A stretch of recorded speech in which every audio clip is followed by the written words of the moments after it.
La catedral cristiana más antigua del mundo está en Armenia y fue construida en el siglo V aproximadamente.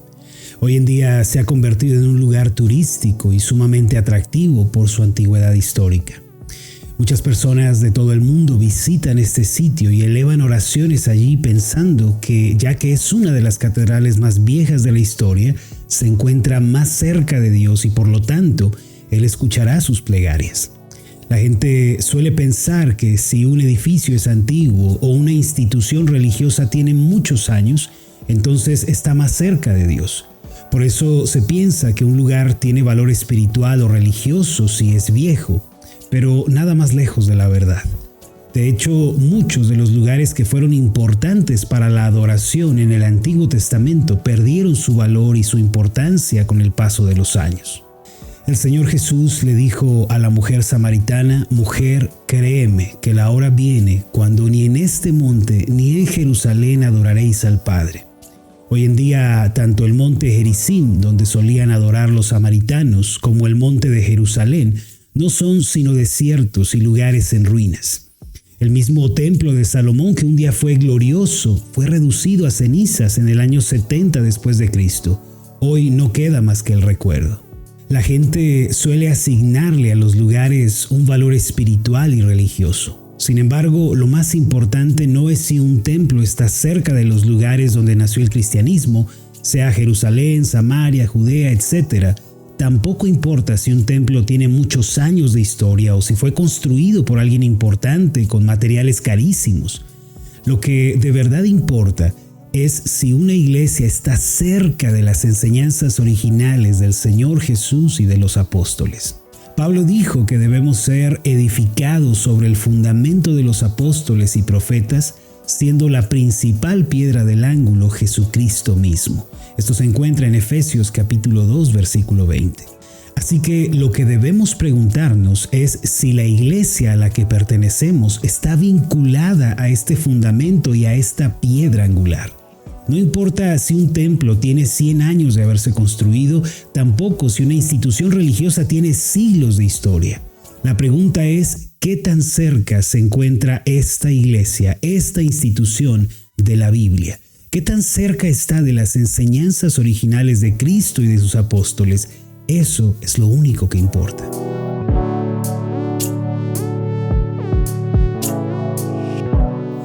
Para poder entender la doctrina bíblica y para poder asegurarse de que sus creencias están vinculadas con las enseñanzas originales dadas por Cristo y por los apóstoles, la Iglesia ha reconocido a lo largo de los años la necesidad de una confesión de fe, es decir, un resumen de sus doctrinas centrales o cardinales que puedan ser puestas por escrito, apoyadas en bases bíblicas y que puedan ser leídas y estudiadas por todos.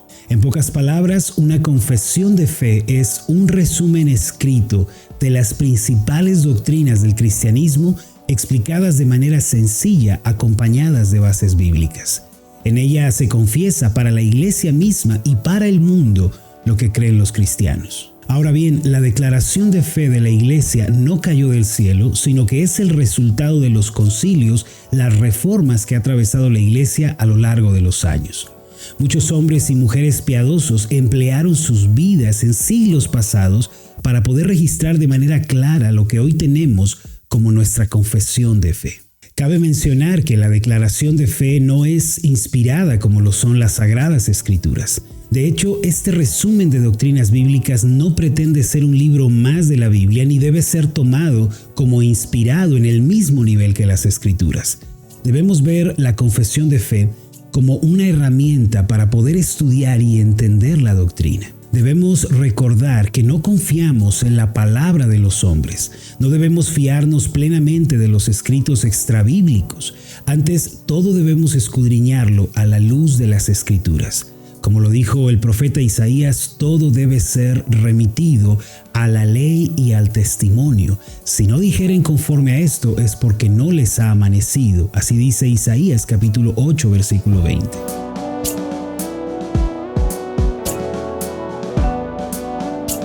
Ahora, sin una declaración de fe, no podemos estar seguros de que hay similitud entre lo que enseñó Cristo y lo que enseñamos nosotros. Por eso necesitamos una confesión de fe el día de hoy. Ahora bien, en la actualidad, muchas personas no consideran importante ni necesaria una confesión de fe. Ya que vivimos en un mundo subjetivo en donde todo es relativo, las personas dicen que no debemos meternos en problemas definiendo las creencias. Ellos piensan que tener en claro las doctrinas de la Biblia puede causar problemas y conflictos entre la gente. Pero la verdad es que no definir nuestra doctrina, no confesar lo que creemos, puede traernos más dolores de cabeza de los que nos imaginamos. Es verdad, tener una declaración de fe, decir esto es lo que creemos como iglesia, puede traer conflictos, puede ocasionar problemas y nos puede provocar el odio de muchas personas. Pero yo pregunto, ¿cuándo el cristianismo no ha generado estas cosas? ¿Cuándo la fe y el mismo Cristo no han sido causa de división todo el tiempo? La renuencia a tener una declaración de fe se debe a que la gente prefiere decir está bien lo que pienses mientras no le hagas daño a nadie, que decir esta es la verdad que Cristo y sus apóstoles nos enseñaron. El Señor Jesús dijo, no penséis que he venido para traer paz a la tierra. No he venido para traer paz sino espada, porque he venido para poner en disensión al hombre contra su padre, a la hija contra su madre y a la nuera contra su suegra. Y los enemigos del hombre serán los de su casa. Así lo declara Mateo 10, 34 al 36. Con esto, desde luego, el Señor Jesús no nos está diciendo que seamos problemáticos o conflictivos con los que nos rodean. Él no nos manda a atacar a nuestros familiares o vecinos. De hecho, Él nos llama a ser pacificadores. Sin embargo, Él dice que ha venido a traer espada. En la Biblia, la espada es sinónimo de guerra, de violencia, de conflicto. ¿Qué quiere decir entonces el Señor Jesús? Que tan pronto nos pongamos de su lado y digamos, esta es la verdad. Esto es lo que nos enseñaron Jesús y los apóstoles y no vamos a negociar con ello, ni nos retractaremos, ni recortaremos la verdad. Tan pronto hagamos esta declaración, el mundo se volverá en nuestra contra. Esta es la espada que el Señor Jesús vino a traer y nosotros no podemos quitarle el filo a la hoja de la espada del Señor.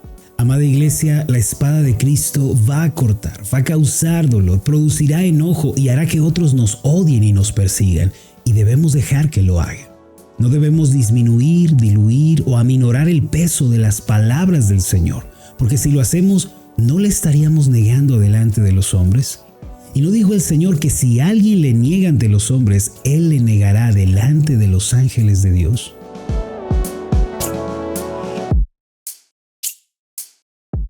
Una confesión de fe nos da un sentido de continuidad con nuestros hermanos y hermanas de la antigüedad. No solo nos vincula con la iglesia de hace un siglo o dos, sino que nos une con la iglesia del primer siglo, la iglesia de Cristo que encargó a los apóstoles. Debemos aclarar que solo hay una iglesia y esta es santa y universal. Es decir, es una iglesia escogida por Dios y está esparcida por todo el mundo, en donde quiera que haya hombres y mujeres que confiesen las doctrinas que la Biblia enseña.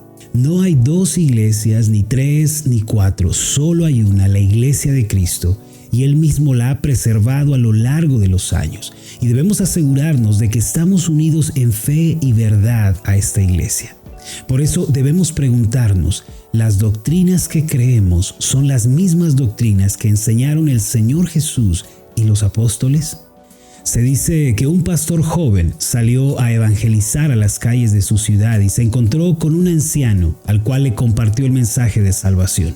El anciano, tratando de provocar un debate con el joven pastor, le preguntó, «Dime, ¿cuántos años tiene tu iglesia?». A lo que el joven respondió que tan solo tenían 5 años de haber comenzado a reunirse. El anciano, con un tono sarcástico, le replicó al joven, «Entonces tu iglesia no es la iglesia de Cristo, porque la iglesia de Cristo comenzó hace 2000 años». El joven, entendiendo el argumento del anciano, le dijo, «Nuestra congregación tiene 5 años reuniéndose, pero nuestra doctrina es la que tiene más de 2000 años de historia». El joven le explicó que lo que más importa en una iglesia es si su doctrina la vincula con el pasado, con la iglesia primitiva. Amados, ¿de qué sirve tener un edificio tan antiguo, una reliquia, una institución de siglos, si la doctrina que se cree y se enseña no es la de los apóstoles? La pregunta que importa no es hace cuánto tiempo se reúnen estos creyentes, sino la doctrina que creen estos hombres y mujeres es la misma que han enseñado la Biblia, los apóstoles y el Señor Jesús por 2000 años. Recuerden esto, el cristianismo no comenzó hace 5 años, ni 10, ni hace un siglo. No debemos pensar que somos los primeros cristianos. Debemos revisar la historia, debemos meditar en lo que enseñaron los creyentes antes que nosotros. Por eso es necesaria una confesión de fe que guarde unidad con el cristianismo primitivo. Miren, hermanos, una confesión de fe declara a los miembros de la iglesia y a los de afuera que tenemos unidad con la iglesia que Cristo fundó.